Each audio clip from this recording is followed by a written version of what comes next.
If you're over 60 and taking calcium every morning, thinking it's protecting your bones, there's a good chance you're actually doing your body more harm than good. That may sound dramatic, but as a physician specializing in senior nutrition, I've seen it too many times to stay quiet. Good people doing what they were told. Take your calcium, it keeps your bones strong.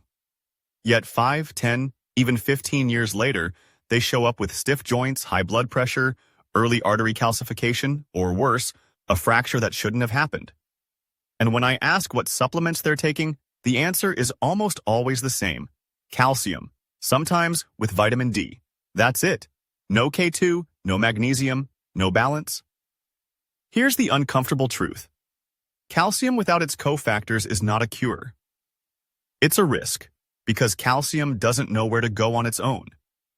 And if your body doesn't give it clear instructions, it can end up in places where it causes silent damage: your arteries, your kidneys, your joints, instead of reinforcing your bones.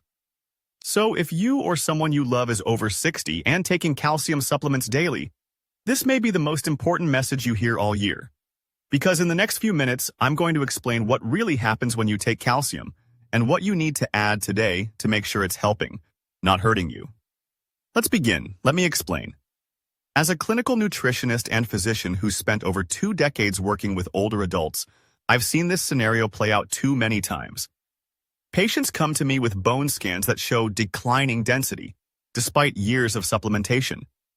Or worse, they show up with early signs of artery stiffness, kidney stones, or joint calcification, none of which they associate with their harmless calcium pills.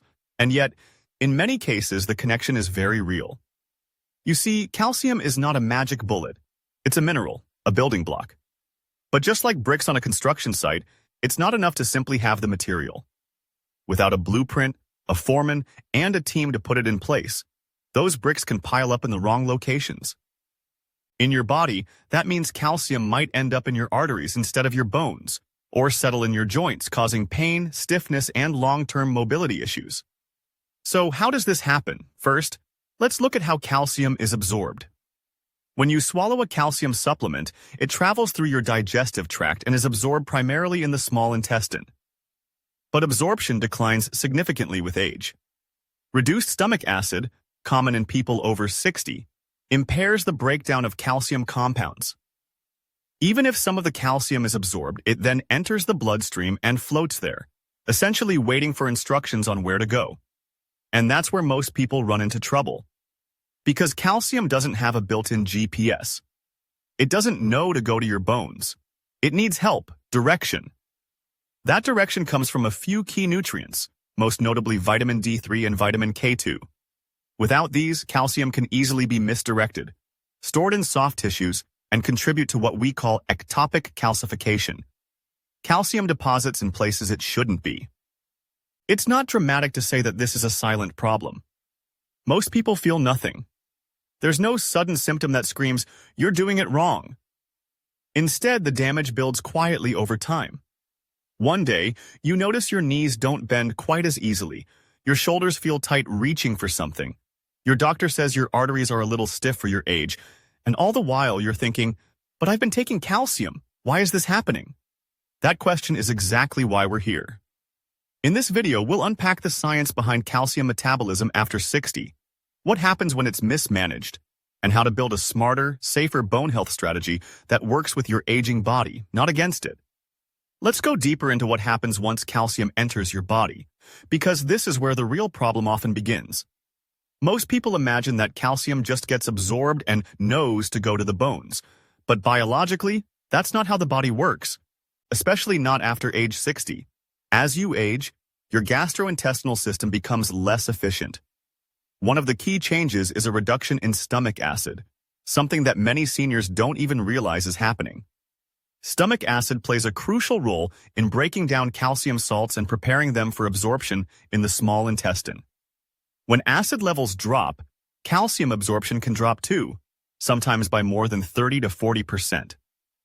If you're taking calcium carbonate, the most common and cheapest form, this is even more of an issue because it depends heavily on stomach acid to break it down. Even if some calcium is absorbed, that's only the first step. It now circulates in your bloodstream, and your body has a decision to make. Where should it go? Into bones, where it strengthens the matrix and supports density? Or into soft tissues like arteries, joints, or kidneys, where it causes long-term damage? This is where most calcium supplementation strategies fall apart. Because without certain cofactors, your body doesn't have the signals it needs to move calcium into the bones and keep it out of the wrong places. The most important of these cofactors are vitamin D3 and vitamin K2. Vitamin D3 acts as the gatekeeper. It enhances calcium absorption from the intestines and increases the expression of calcium-binding proteins that help transport calcium into your bloodstream. Without enough D3, your intestines might only absorb a fraction of the calcium you ingest, even if you're taking 1,000 milligrams or more per day. This not only wastes your supplement, but also increases the risk that excess, unabsorbed calcium contributes to kidney stones or builds up in your colon. Vitamin K2, meanwhile, is like the traffic director. It activates two key proteins, osteocalcin, which pulls calcium into the bone matrix, and matrix glay protein, MGP, which keeps calcium out of arterial walls. If you don't have enough K2, those proteins remain inactive, and calcium has no clear direction. It wanders through your system, looking for a place to land. Often, it settles in places you don't want it. Arteries, heart valves, soft tissues. This misplacement is what we call ectopic calcification, and it's one of the most under-recognized consequences of isolated calcium supplementation. The terrifying part? It's completely silent. No pain, no inflammation, nothing you'd feel until the consequences are already in motion. Until your arteries harden, your blood pressure rises, or you're told that your heart isn't as flexible as it used to be. Many of my older patients come in frustrated. They say, "Doc, I've been doing everything right. I take calcium every day. I eat well. Why do I still have problems?" And the answer, more often than not, is because calcium doesn't work alone. It's only as smart as the company it keeps. Now that we've talked about vitamin D3 and K2, let's take a look at another critical but often forgotten partner in calcium metabolism, magnesium. Magnesium plays a foundational role in over 300 enzymatic processes in the body, including many directly related to bone formation, calcium utilization, and muscular function. It helps convert vitamin D into its active form, supports the structural development of bones, and acts as a natural calcium channel blocker, keeping calcium from flooding into cells where it doesn't belong. When magnesium is low, calcium becomes unregulated. It may settle into tissues, excite nerve endings, contribute to cramping or twitching, and even increase the risk of heart rhythm disturbances in older adults. The irony? Most seniors taking calcium supplements are magnesium deficient, not because they're not eating enough, but because aging bodies absorb less and excrete more magnesium over time. And here's the catch. Magnesium and calcium compete for absorption. If you flood your system with high doses of calcium, you may crowd out the magnesium you already have. That's why it's not just about what you take. It's about how you balance it. The ideal ratio of calcium to magnesium is roughly 2:1, but many supplements ignore this. Worse, some bone health formulas don't include magnesium at all, or they include it in the cheapest, least absorbable forms, like magnesium oxide, which often passes right through the gut without doing much at all. This is where supplement labels can become deceptive. A bottle may boast calcium plus D3, but if it lacks K2 and magnesium, or includes them in ineffective forms, then it's not offering true support. It's offering a false sense of security. Let me give you a real-world example. A patient I worked with, a 71-year-old man named Richard, came to me after being diagnosed with mild kidney calcification. He'd been taking 1,200 milliliters of calcium daily for years, along with a standard multivitamin.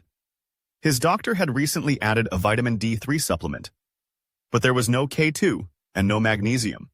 His lab showed borderline magnesium deficiency, and a TX scan revealed early arterial stiffening. His blood calcium levels were normal, but that didn't mean the calcium was going to the right places.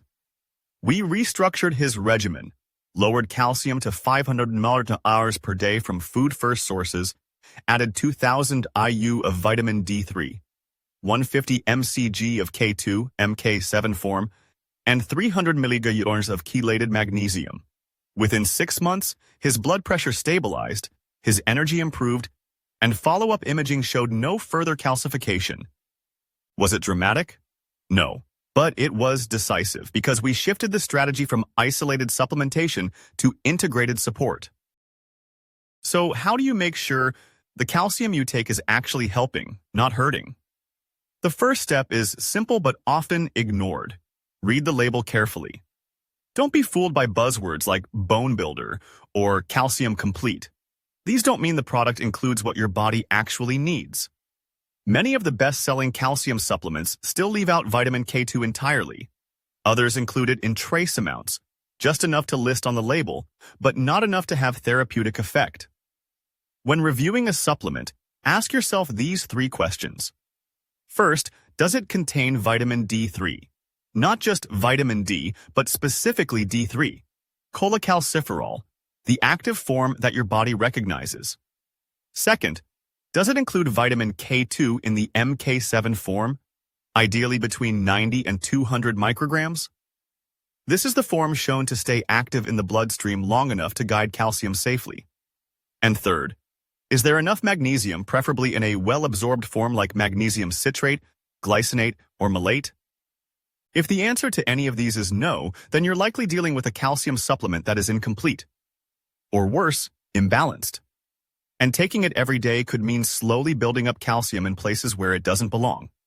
But supplements are only half the picture. For many older adults, diet is still the safest, most bioavailable source of calcium. Foods like sardines with bones, sesame seeds, almonds, dark leafy greens, and fermented dairy like yogurt and kefir offer not just calcium, but also natural cofactors that help your body use it properly. These foods don't flood your system all at once. They deliver nutrients in balance, at a pace your body recognizes. Unfortunately, many people over 60 experience a decline in appetite, digestion, or chewing strength. Some avoid dairy for fear of lactose intolerance, while others stick to overly simple diets out of convenience. That's why I often recommend starting with food, then supplementing only to fill the gaps, not to replace the diet entirely. How do you know if you're already getting too much calcium or using it inefficiently? There are a few subtle signs that often go overlooked. Persistent muscle stiffness, especially in the neck or lower back, can sometimes be a clue. Joint discomfort that worsens over time despite calcium supplementation is another. More obvious signs include frequent urination, kidney stone history, or even elevated blood calcium levels on lab tests. Something your doctor can easily check with a basic metabolic panel. But perhaps the biggest red flag is this. You're taking calcium daily, but your bones aren't getting stronger, and you're developing other issues instead. That's the clearest sign that the strategy isn't working. The good news, you can fix it. With a few changes, better nutrient pairing, smarter dosing, and food-based support, you can turn a risky habit into a genuinely protective one. If you've been taking calcium for years and assumed it was enough, don't blame yourself. You followed the guidance that was common for decades. But as we learn more about how the body changes with age, we also need to evolve how we care for it, especially when it comes to something as crucial and as potentially misunderstood as calcium. Here's the truth. After 60, your body doesn't just need more nutrients. It needs them to be used wisely. Calcium can only support bone health if it arrives in the right place, at the right time, with the right support. Otherwise, you're just building up potential problems, slowly, silently, invisibly. So let's review what a smarter strategy looks like. Never take calcium by itself. Always pair it with vitamin D3 to enhance absorption and vitamin K2 to ensure the calcium is guided into your bones, not your arteries. Include magnesium. Without it, your calcium can become unstable, and your muscles, heart, and nerves may suffer for it. Reduce high-dose calcium supplements unless specifically prescribed. If your diet includes dairy, greens, or seeds, you may not need more than 500 mg per day from supplements. Overshooting the dose doesn't increase bone strength. It increases risk. Choose your supplements carefully. Not all products are created equal. Read the ingredients. Look for D3 in cholecalciferol form, K2 as MK7, and magnesium as citrate or glycinate. If a product doesn't list these clearly or uses vague, proprietary blends, move on. And most importantly, work with your body, not against it. That means eating calcium-rich foods in small, frequent doses. It means staying hydrated to support kidney health. It means staying active to encourage calcium to move where it's needed most, into weight-bearing bone structures. Talk to your healthcare provider.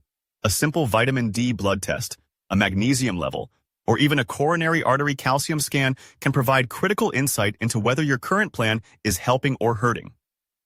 Don't wait for a fracture or a diagnosis to reevaluate. Ask now. Your bones deserve better than a one-size-fits-all fix. They deserve a strategy that respects how your body works today, not how it worked 30 years ago. And so do your arteries, your joints, your kidneys, and your mind.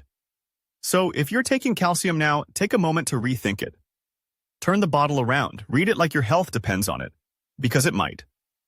And if this helped you, share it with someone else over 60. You never know who might be silently doing it wrong, and who might quietly thank you for it later. You don't need more calcium, you need smarter calcium, and your body will thank you for it. Not with words, but with stronger steps, steadier hands, and a quieter, healthier future.